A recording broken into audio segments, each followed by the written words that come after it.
This TFMR podcast is brought to you by your friends at JM Bullion. Visit jmbullion.com for all your gold and silver bullion needs. Welcome back to your TF Metals Report weekly podcast summary for the week of May 24th, 2021. We remind you, daily podcast summaries are just part of what you receive at TF Metals Report for your $15 a month.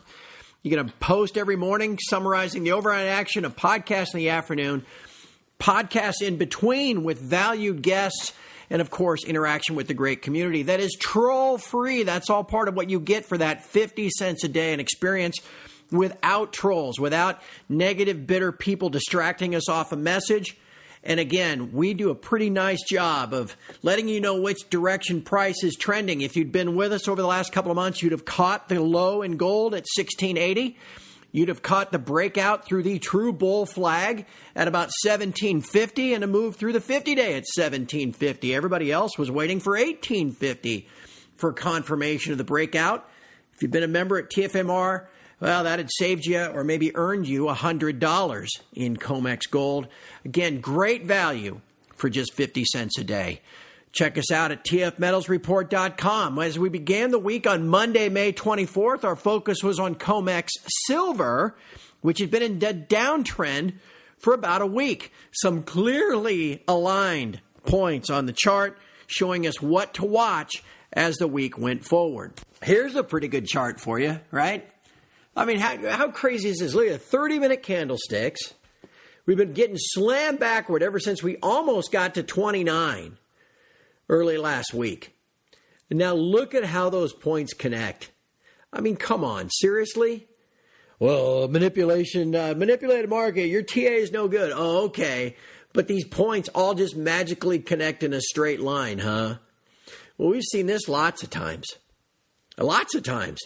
And I'll post a chart like this, and I'll say, okay, watch this trend line. We get above there, then we're going to start rallying, and then that's exactly how it plays out. Now, again, we don't have the option expiration pressure or really the contract expiration pressure either in silver.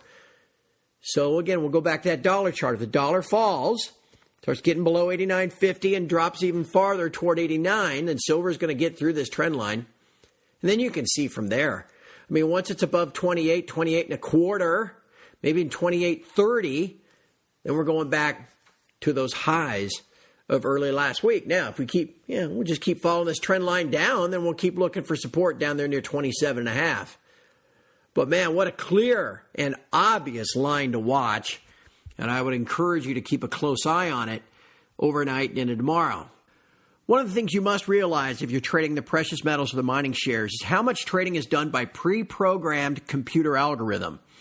And a lot of those algorithms follow technical signals like the moving averages and when the moving averages cross up or cross down through each other and what that means and what kind of price implication that brings. So we spent some time with that on Tuesday, May the 25th. We look at the chart of Newmont Mining, probably about the biggest senior producer in the gold sector. Look at how those moving averages have crossed and what that implies for gold and silver and the GDX in the days and weeks to come. Live saw people on the side today pissing and moaning about the shares not going up today. How come the shares aren't going? I saw people on Twitter. Newmont should be going up. You know, completely forgetting how far Newmont has already gone up in a short period of time. The fact that it might be a little overbought. Right? Needs to consolidate, needs to flag out a little bit. Yeah, all those things. It's all normal and healthy. Okay? Well, how come the GDX isn't up? Well, because Newmont's not up. Newmont's the biggest part of the GDX. But the GDX, too, perhaps, is at a point where it's flagging and doing healthy stuff. So we're going to start here, and then I'm going to relay this on to gold and silver. So let's start with Newmont, okay?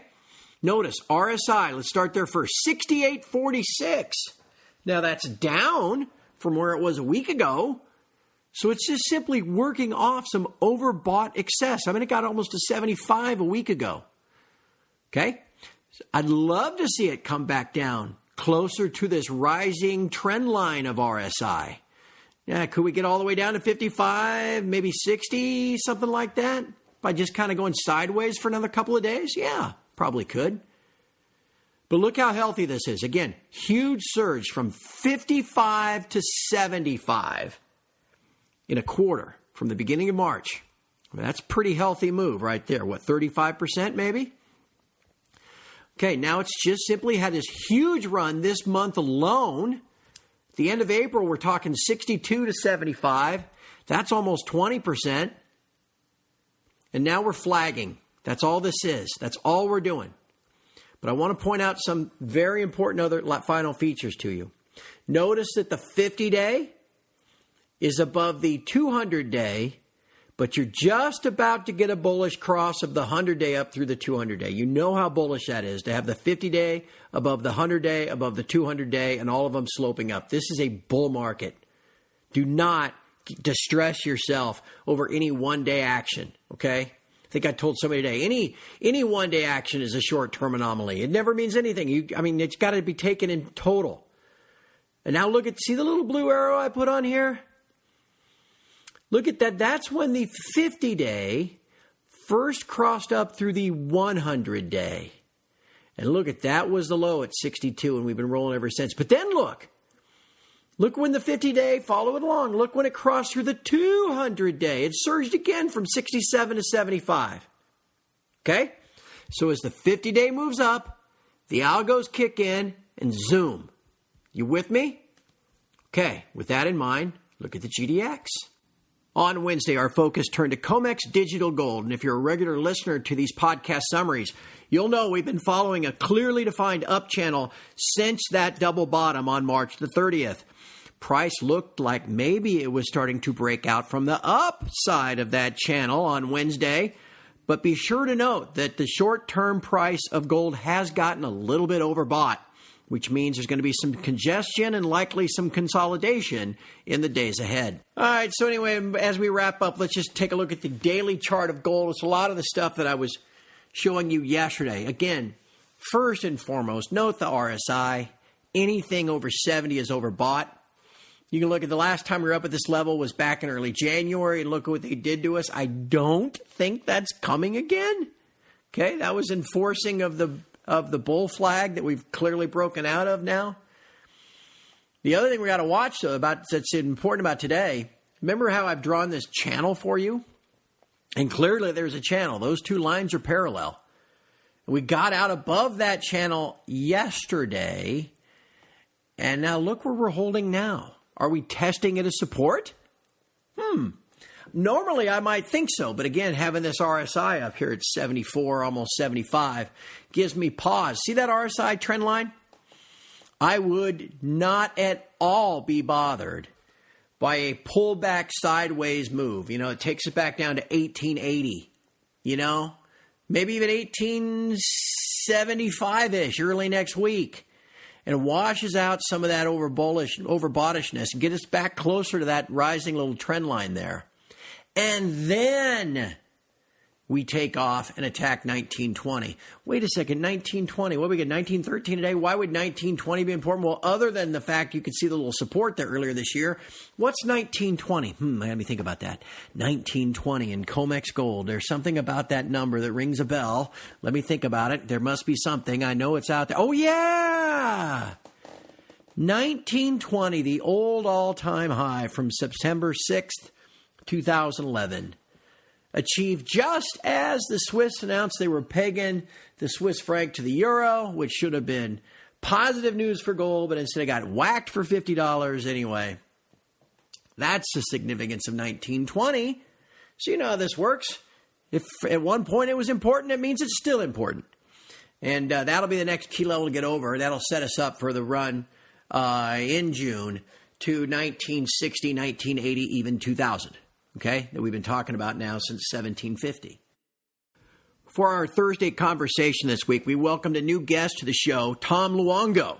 It's fun. Tom was a member of TFMR when we first got started 10 years ago, and he was just kind of awakening to what was going on in the financial world. Now he runs his own site, and he's a very respected analyst. You should check it out.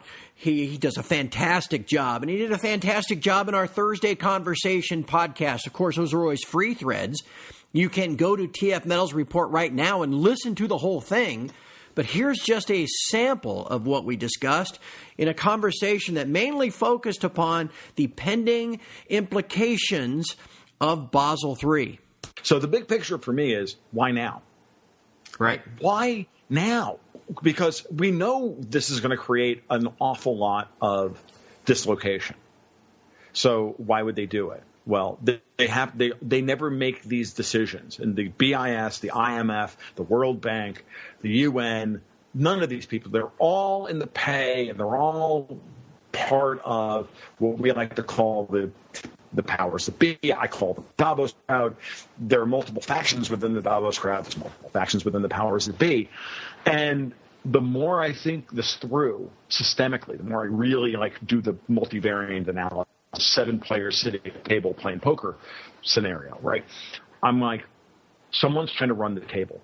And the best way to do that is to look at all the tools and all the pieces to this puzzle that have been out there from all the major analysts like Alistair and Martin and Jim Sinclair and others, and say, look, they're going to run the table for their benefit, not ours.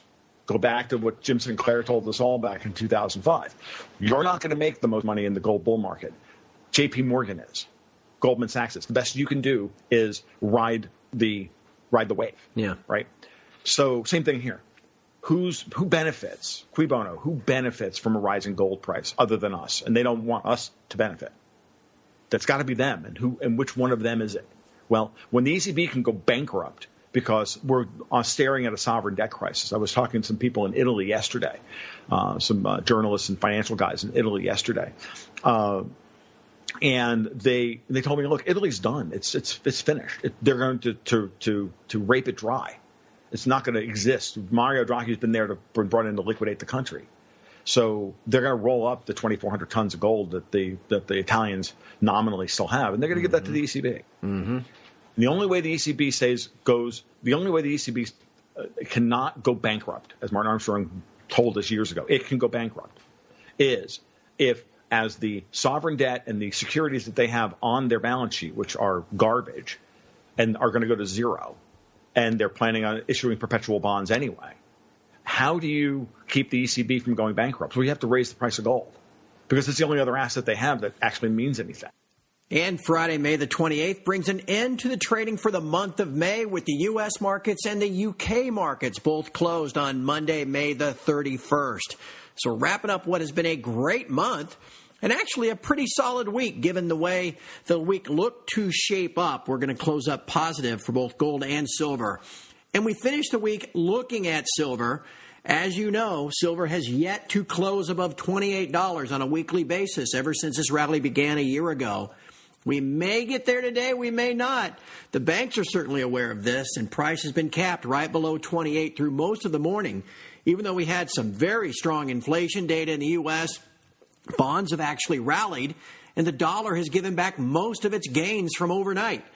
But yet silver remains below 28. We'll watch it into the close. If we don't get there this week, maybe we'll get there next week. What will happen for sure next week is another one of these weekly podcast summaries. Again, we hope you join us at TF Metals Report. It's only 50 cents a day. It's worth that just to have a website that doesn't have trolls all over it. If you want to have a civil discussion, you want to learn something, you don't need the distraction of people coming in, hating all over the place, and taking us off topic. TF Metals Report doesn't have that. Again, that's part of what you get for 50 cents a day. We hope to see you there. Please visit tfmetalsreport.com. And I hope you have a great holiday weekend.